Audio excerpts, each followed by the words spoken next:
আজি 9/2/2024 বৰ্ষৰ প্ৰাতঃ মুৰলীত ওম শান্তি বাপ-দাদা মধুবন। আজি বাবাই কৈছে, মৰমৰ সন্তানসকল, শিৱ জয়ন্তীত তোমালোকে খুব ধুমধামেৰে নিৰাকাৰ পিতাৰ জীৱন বৃত্তান্ত সকলোকে শুনোৱা। এই শিৱ জয়ন্তীয়েই হৈছে হীৰাতুল্য। প্ৰশ্ন: তোমালোক ব্ৰাহ্মণসকলৰ প্ৰকৃত দীপাৱলী কেতিয়া আৰু কেনেকুৱা হয়? উত্তৰ: বাস্তৱত শিৱ জয়ন্তীয়েই তোমালোকৰ বাবে প্ৰকৃত দীপাৱলী। কাৰণ শিৱ বাবা আহি তোমালোক আত্মাৰূপী দীপকক জ্বলায়। প্ৰত্যেকৰে ঘৰৰ দীপক জ্বলি উঠে, অৰ্থাৎ আত্মাৰ জ্যোতি জ্বলে। তেওঁলোকে স্থূল দীপক জ্বলায়, কিন্তু তোমালোকৰ সঁচা দীপক শিৱ পিতাৰ আগমন হলে জ্বলি উঠে। সেয়েহে তোমালোকে খুব ধুমধামেৰে শিৱ জয়ন্তী উদযাপন কৰা। ওম শান্তি। মৰমৰ আত্মিক সন্তানসকলে শিৱ জয়ন্তী উদযাপন কৰে আৰু ভাৰতত শিৱ জয়ন্তীটো উদযাপন কৰেই।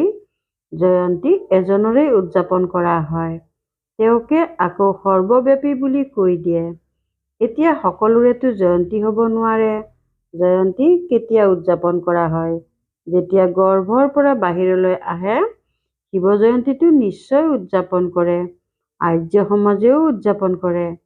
এতিয়া 2024 চনত তোমালোকে অষ্টাশীতম জয়ন্তী উদযাপন কৰিবলৈ লৈছা, অৰ্থাৎ জয়ন্তীৰ 88 বছৰ হ'ল। জন্মদিন সকলোৰে স্মৃতিত থাকে। অমুক দিনা এওঁ গৰ্ভৰ পৰা ভূমিষ্ঠ হ'ল।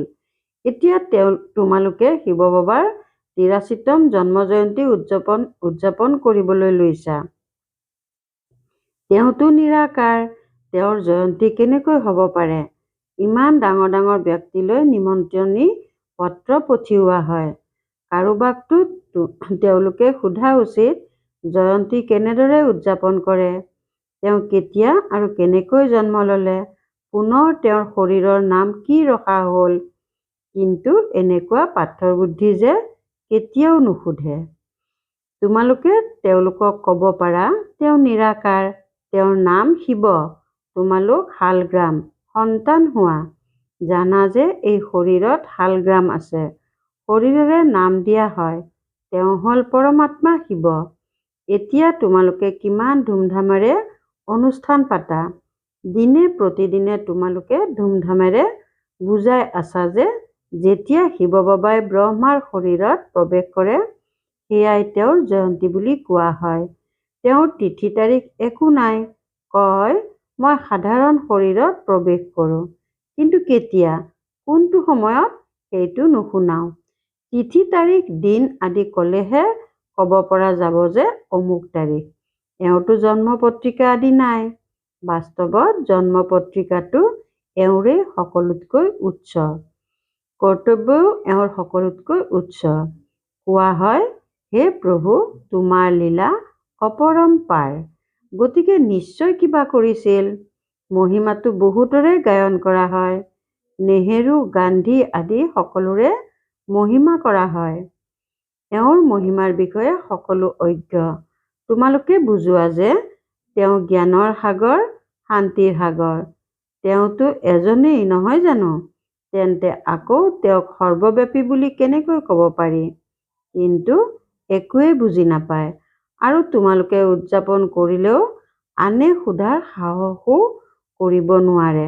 নহ'লেতো সুধিব লাগে, শিৱ জয়ন্তী উদযাপন কৰা হয়, মহিমা গায়ন কৰা হয়, তেন্তে নিশ্চয় কোনোবা হৈ গৈছে। বহুত ভক্ত লোক আছে। চৰকাৰে মান্যতা নিদিয়াহেঁতেন ভক্ত, গুৰু, সাধুসকলৰ ডাক টিকটো ছপা নকৰিলেহেঁতেন। যেনেকুৱা চৰকাৰ তেনেকুৱা প্ৰজা। এতিয়া তোমালোক সন্তানসকলে পিতাৰ জন্ম বৃত্তান্তৰ বিষয়ে ভালকৈ বুজি পালা। তোমালোকৰ যিমান নিচা আছে, সিমান আন কাৰো থাকিব নোৱাৰে। তোমালোকেহে কোৱা শিৱ জয়ন্তী হীৰাতুল্য, বাকী সকলো জয়ন্তী কৰিতুল্য। পিতা আহি কৰিক হীৰাতুল্য কৰি তোলে। শ্ৰীকৃষ্ণও পিতাৰ দ্বাৰাই ইমান উচ্চ হ'ল, সেইকাৰণে তেওঁৰ জন্ম হীৰাতুল্য বুলি গায়ন কৰা হয়। প্ৰথমতে কৰিতুল্য হ'ব, পাছত বাবাই হীৰাতুল্য কৰিলে। এই কথাবোৰ মনুষ্যই নাজানে। তেওঁক এনেকুৱা বিশ্বৰ ৰাজকুমাৰ কোনে কৰি তুলিলে? গতিকে এয়াও বুজাব লাগে। শ্ৰীকৃষ্ণ জন্মাষ্টমী উদযাপন কৰা হয়। সন্তানটো মাতৃৰ গৰ্ভৰ পৰাই ভূমিষ্ঠ হ'ল, তেওঁক টুকুৰিত লৈ গ'ল। এতিয়া শ্ৰীকৃষ্ণটো বিশ্বৰ ৰাজকুমাৰ আছিল, তেন্তে তেওঁৰ ভয় কিহৰ? তাত কংস আদি ক'ৰ পৰা আহিল? এই সকলোবোৰ কথা শাস্ত্ৰত লিখি দিছে। এতিয়া তোমালোকে ভালদৰে বুজোৱা উচিত, বুজোৱাৰ বহুত সুন্দৰ যুক্তিও থকা উচিত। সকলোকে একেধৰণে পঢ়ুৱাব নোৱাৰে। যুক্তিযুক্তভাৱে বুজাব নোৱাৰিলেও আৰু বেছিহে আহঁত হৈ যায়। এতিয়া শিৱ জয়ন্তী উদযাপন কৰা হয়, গতিকে নিশ্চয় শিৱৰেই মহিমা গাব। গান্ধী জয়ন্তীত গান্ধীৰ মহিমাই গাব, অন্য একো নাভাবিব। এতিয়া তোমালোকে শিৱ জয়ন্তী উদযাপন কৰা, গতিকে তেওঁৰ মহিমা, তেওঁৰ জীৱনচৰিতো থাকিব। তোমালোকে সেইদিনা তেওঁৰ জীৱনচৰিত বহি শুনাবা। যেনেকৈ পিতাই কয়, কোনো মনুষ্যই নুসুধে যে শিৱ জয়ন্তী কেনেকৈ আৰম্ভ হ'ল। তাৰ কোনো বৰ্ণনা পাবলৈ নাই। তেওঁৰ মহিমাটো অপৰম্পাৰ বুলি গায়ন কৰা হয়। শিৱ বাবাক ভোলানাথ বুলি কৈ বহুত মহিমা কৰে। তেওঁতো হৈছে ভোলা ভাণ্ডাৰী। তেওঁলোকে শিৱ শংকৰ বুলি কৈ দিয়ে। শংকৰকেই ভোলানাথ বুলি বুজি লয়। বাস্তৱত শংকৰকতো ভোলানাথ যেন নালাগে। তেওঁৰ ক্ষেত্ৰত কয়, চকু মেলাৰ লগে লগে বিনাশ হ'ল। ধতুৰা খাই তেওঁক আকৌ ভোলানাথ বুলি কেনেকৈ ক'ব পাৰি? মহিমাটো এজনৰে হয়। তোমালোকে শিৱ মন্দিৰলৈ গৈ বুজাব লাগে। তালৈ বহুত লোক আহে, সেয়েহে শিৱৰ জীৱনচৰিত শুনাব লাগে। এনেকৈ কোৱা হয়, ভোলা ভাণ্ডাৰী শিৱ বাবা। এতিয়া শিৱ আৰু শংকৰৰ মাজৰ পাৰ্থক্যও তোমালোকেহে বুজাইছা। শিৱৰ পূজা শিৱ মন্দিৰত কৰা হয়, গতিকে তালৈ গৈ তোমালোকে শিৱৰ জীৱন কাহিনী শুনাব লাগে। জীৱন কাহিনী শব্দকেইটা শুনি কাৰোবাৰ মূৰ আচন্দ্ৰাই যাব যে শিৱৰ জীৱন কাহিনী আকৌ কেনেকৈ শুনাব। এনে আশ্চৰ্যজনক কথা শুনি বহুতো ব্যক্তি আহিব। কোৱা, নিমন্ত্ৰণ পাই যিসকল আহিব, তেওঁলোকক আমি নিৰাকাৰ পৰমপিতা পৰমাত্মাৰ জীৱন কাহিনী শুনাম। গান্ধী আদিৰো জীৱনচৰিত শুনে নহয়। এতিয়া তোমালোকে শিৱৰ মহিমা কৰিলে মনুষ্যৰ বুদ্ধিৰ পৰা সৰ্বব্যাপীৰ ধাৰণাটি আঁতৰি যাব। এজনৰ মহিমা আনজনৰ লগত একে হ'ব নোৱাৰে। এয়া যি মণ্ডপ সাজে বা প্ৰদৰ্শনী পাতে, সেয়াতো কোনো শিৱৰ মন্দিৰ নহয়। তোমালোকে জানা যে প্ৰকৃত শিৱ মন্দিৰ বাস্তৱত এয়া য'ত ৰচয়িতাই নিজে বহি ৰচয়িতা আৰু ৰচনাৰ আদি মধ্য অন্তৰ ৰহস্য বুজায়। তোমালোকে লিখিব পাৰা যে ৰচয়িতাৰ জীৱন কাহিনী আৰু ৰচনাৰ আদি মধ্য অন্তৰ ৰহস্য অথবা ইতিহাস শুনাম। হিন্দী, ইংৰাজী ভাষাত লিখনি হ'ব লাগে। ডাঙৰ ব্যক্তিসকলৰ ওচৰলৈ গ'লে আচম্বিত হ'ব যে এওঁলোক কোন, যিসকলে পৰমপিতা পৰমাত্মাৰ জীৱন বৃত্তান্ত শুনায়। কেৱল ৰচনাৰ ওপৰত তোমালোকে শুনালে বুজিব প্ৰলয় হ'ল, আকৌ নতুন ৰচনা ৰচিলে। কিন্তু নহয়, তোমালোকেতো বুজাব লাগে যে পিতা আহি পতিতসকলক পাৱন কৰি তোলে, তেতিয়া মনুষ্য আচম্বিত হ'ব। শিৱৰ মন্দিৰলৈ বহুত আহিব। সভাগৃহ বা মণ্ডপ ডাঙৰ হ'ব লাগে। যদি তোমালোকে প্ৰভাত ফেৰী উলিওৱা, তাতো এই লক্ষ্মীনাৰায়ণৰ ৰাজ্য কোনে স্থাপনা কৰিলে, তেওঁলোকক এয়া বুজাব লাগে। নিৰাকাৰ শিৱ বাবা, যি সকলো আত্মাৰ পিতা, তেওঁ আহি ৰাজযোগ শিকায়। এনেকৈ বিচাৰ সাগৰ মন্থন কৰা উচিত যে কেনেকৈ শিৱৰ মন্দিৰত গৈ সেৱা কৰিব পাৰি। শিৱ মন্দিৰত ৰাতিপুৱা পূজা কৰে, ঘণ্টা আদিও ৰাতিপুৱা বজায়। শিৱ বাবাও প্ৰভাতৰ সময়তে আহে, আধা ৰাতি বুলি কোৱা নহয়। সেই সময়ত তোমালোকে জ্ঞানো শুনাব নোৱাৰা, কিয়নো মনুষ্য নিদ্ৰাৰত হৈ থাকে।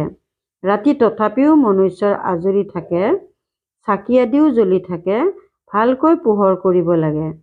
শিৱ বাবা আহি তোমালোক আত্মাসকলক জগায়। প্ৰকৃত দীপাৱলী এয়াই, প্ৰত্যেকৰে ঘৰৰ দীপক জ্বলে, অৰ্থাৎ আত্মাৰ জ্যোতি জ্বলে। তেওঁলোকেতো ঘৰৰ স্থূল দীপক জ্বলায়, কিন্তু দীপাৱলীৰ প্ৰকৃত অৰ্থ এইটোহে। কিছুমানৰ দীপকটো একেবাৰে নজ্বলেই। তোমালোকে জানা যে আমাৰ দীপক কেনেকৈ জ্বলে। কাৰোবাৰ মৃত্যু হ'লে তেতিয়া চাকি জ্বলায় যাতে অন্ধকাৰ নহয়, কিন্তু প্ৰথমতেতো আত্মাৰূপী দীপক প্ৰজ্বলিত হওক, তেতিয়াহে অন্ধকাৰ নহ'ব। নহ'লে মনুষ্য ঘোৰ অন্ধকাৰত আছে। আত্মাইতো ছেকেণ্ডত এটা শৰীৰ এৰি আন এটা লয়। ইয়াত অন্ধকাৰৰ কোনো কথাই নাই। এয়া ভক্তি মাৰ্গৰ নিয়ম। ঘৃত অন্ত হ'লে চাকি নিৰ্বাপিত হৈ যায়। অন্ধকাৰৰ অৰ্থও একো বুজি নাপায়। পিত্ত, শ্ৰাদ্ধ আদি খুওৱাৰ অৰ্থও বুজি নাপায়। আগতে আত্মাক আহ্বান কৰিছিল, কিবা সুধিছিল। এতিয়া ইয়াৰ ইমান প্ৰচলন নাই। ইয়াত আহে, কোনো কোনো সময়ত কিবা কৈ দিয়ে। সোধা, তুমি সুখীনে? তেতিয়া কয়, হয়। সেইটোতো হয়েই। ইয়াৰ পৰা যি যায় ভাল ঘৰত জন্ম ল'ব। জন্ম নিশ্চয় অজ্ঞানীৰ ঘৰতেই ল'ব। জ্ঞানীৰ ঘৰতো জন্ম ল'ব নোৱাৰে, কাৰণ জ্ঞানী ব্ৰাহ্মণটো বিকাৰত যাব নোৱাৰে। তেওঁলোকেতো পবিত্ৰ। বাকী হয় ভাল সুখী ঘৰত গৈ জন্ম ল'ব। বিবেকেও কয়, যেনেকুৱা অৱস্থা তেনেকুৱা জন্ম। পুনৰ তাত নিজৰ মহিমা দেখুৱাব। অৱশ্যে শৰীৰ অৱনত বাবে প্ৰকাশ কৰিব নোৱাৰে। অলপ ডাঙৰ হ'লে নিশ্চয় জ্ঞানৰ মহিমা দেখুৱাব। যেনেকৈ কিছুমানে শাস্ত্ৰৰ সংস্কাৰ লৈ যায়, তেতিয়া শিশু অৱস্থাৰে পৰাই তাত লাগি যায়। ইয়াৰ পৰাও জ্ঞান লৈ গ'লে তেন্তে নিশ্চয় মহিমা ওলাব। তোমালোকে শিৱ জয়ন্তী উদযাপন কৰা। তেওঁলোকে কোনো অৰ্থ বুজি নাপায়। সুধিব লাগে, তেওঁ যদি সৰ্বব্যাপী হয় তেন্তে জয়ন্তী কেনেকৈ উদযাপন কৰিব? এতিয়া তোমালোক সন্তানসকলে পঢ়ি আছা। তোমালোকে জানা তেওঁ পিতাও হয়, শিক্ষকো হয় আৰু সদ্গুৰুও হয়।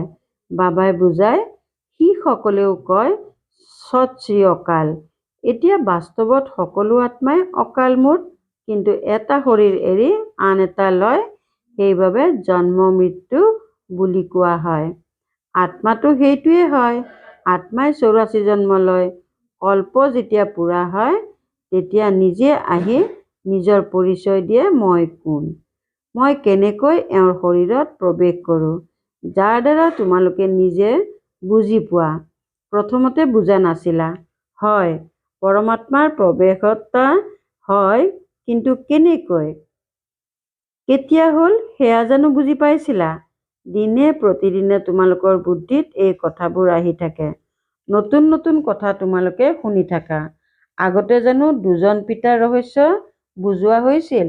আগতে যেন শিশুৰ নিচিনা আছিলা। এতিয়াও বহুতে কয়, বাবা মই তোমাৰ দুদিনীয়া সন্তান। ইমান দিনীয়া সন্তান বুজি লৈ যি হৈছে কল্পপূৰ্বৰ দৰেই। এয়া বহুত জ্ঞানযুক্ত কথা। বুজিবলৈও সময় লাগে। জন্ম লৈ আকৌ মৰিও যায়। দুমহীয়া 8 মহীয়া হৈও মৰিও যায়। তোমালোকৰ ওচৰলৈ আহে আৰু কয় যে এয়া সত্য। তেওঁ আমাৰ পিতা আৰু আমি তেওঁৰ সন্তান। হয় হয় বুলি শলাগে। সন্তানসকলে লিখেও, বহুত প্ৰভাৱিত হৈ যায়। আকৌ বাহিৰলৈ গ'লেই সকলো শেষ, মৰি যায়। পাছত আৰু নাহে। তেন্তে কি হ'ব? নহ'লে শেষত আহি নিজকে সজীৱ কৰিব, নতুবা প্ৰজাত আহি যাব। এই সকলোবোৰ কথা বুজাব লাগে। আমি শিৱ জয়ন্তী কেনেকৈ উদযাপন কৰোঁ? শিৱ বাবাই কেনেকৈ সদ্গতি কৰে? শিৱ বাবাই স্বৰ্গৰ উপহাৰ লৈ আহে। নিজে কয়, মই তোমালোকক ৰাজযোগ শিকাওঁ, বিশ্বৰ মালিক কৰি তোলো। পিতাটো হয়েই স্বৰ্গৰ ৰচয়িতা, গতিকে নিশ্চয় স্বৰ্গৰেই মালিক কৰি তুলিব। আমি তেওঁৰ জীৱন বৃত্তান্ত শুনাওঁ। কেনেকৈ তেওঁ স্বৰ্গ স্থাপনা কৰে, কেনেকৈ ৰাজযোগ শিকায়, সেয়া আহি শিকক। যেনেকৈ পিতাই বুজায়, তেনেকৈ সন্তানসকলে বুজাব নোৱাৰে জানো? যেনেকৈ পিতাই বুজায় তেনেকৈ সন্তানসকলে বুজাব নোৱাৰে জানো? এই ক্ষেত্ৰত বহুত ভালকৈ বুজাব পৰা সন্তান হ'ব লাগে। শিৱৰ মন্দিৰত খুব সুন্দৰকৈ উদযাপন কৰে। তাত গৈ বুজাব লাগে, লক্ষ্মীনাৰায়ণৰ মন্দিৰত যদি শিৱৰ জীৱন কাহিনী শুনোৱা হয় তেন্তে কাৰো ভাল নালাগিব। চিন্তা উদ্ৰেক নকৰিব। পুনৰ তেওঁলোকৰ বুদ্ধিত ভালকৈ ধাৰণা কৰাব লাগিব। লক্ষ্মীনাৰায়ণৰ মন্দিৰলৈ বহুত আহে। তেওঁলোকক লক্ষ্মীনাৰায়ণ ৰাধাকৃষ্ণৰ ৰহস্য বুজাব পাৰা। তেওঁলোকৰ পৃথক পৃথক মন্দিৰ হ'ব নালাগে। শ্ৰীকৃষ্ণ জয়ন্তীত তোমালোকে শ্ৰীকৃষ্ণৰ মন্দিৰলৈ গৈ বুজাবা, শ্ৰীকৃষ্ণই সুন্দৰ, কৃষ্ণই শ্যাম বুলি কিয় কোৱা হয়। কয়, গাঁৱৰ ল'ৰা, গাঁৱতেতো গৰু ছাগলী চৰাব নহয় জানো। বাবাই অনুভৱ কৰে, ময়োতো গাঁৱৰেই আছিলোঁ, টুপি নাই, জোতা নাই, এতিয়া স্মৃতিলৈ আহে মই কি আছিলোঁ। আকৌ বাবা আহি প্ৰৱেশ কৰিছে। গতিকে পিতাৰ এইটো লক্ষ্য যাতে সকলোৱে পায় যে শিৱ বাবাক স্মৰণ কৰা, তেওঁৱেই সদ্গতিদাতা। তোমালোকে ৰামচন্দ্ৰৰো জীৱন কাহিনী বুজাব পাৰা। কেতিয়াৰ পৰা তেওঁৰ ৰাজ্য আৰম্ভ হ'ল, কিমান বছৰ হ'ল, এনেকুৱা চিন্তন চলিব লাগে। শিৱৰ মন্দিৰত শিৱৰ জীৱনচৰিত শুনাবলগীয়া হয়। লক্ষ্মীনাৰায়ণৰ মন্দিৰত লক্ষ্মীনাৰায়ণৰ মহিমা কৰিবলগীয়া হয়। ৰামৰ মন্দিৰলৈ গ'লে ৰামৰ জীৱন কাহিনী শুনোৱা হ'ব। এতিয়া তোমালোকে দেৱী দেৱতাৰ ধৰ্ম প্ৰতিষ্ঠা কৰিবলৈ পুৰুষাৰ্থ কৰি আছা। হিন্দু ধৰ্মটো কোনেও প্ৰতিষ্ঠা কৰা নাই। বাকী হিন্দু কোনো ধৰ্মই নহয়। এনেকৈ পোনপটীয়াকৈ শুনালে বিতুষ্ট হৈ যাব। বুজি ল'ব এওঁলোক খ্ৰীষ্টিয়ান। তোমালোকে ক'বা, আমি আদি সনাতন দেৱী দেৱতাৰ ধৰ্মৰ হওঁ, যাক আজিকালি হিন্দু বুলি কৈ দিয়ে। ভাল বাৰু। অতি মৰমৰ কল্পৰ পাছত পুনৰাই মিলিত হোৱা সন্তানসকলৰ প্ৰতি মাতা পিতা বাপ দাদাৰ স্নেহপূৰ্ণ স্মৰণ আৰু সুপ্ৰভাত। আত্মিক পিতাৰ আত্মিক সন্তানসকলক নমস্কাৰ। ধাৰণাৰ বাবে মুখ্য সাৰ 1 নম্বৰ, শিৱ জয়ন্তী ধুমধামেৰে উদযাপন কৰা।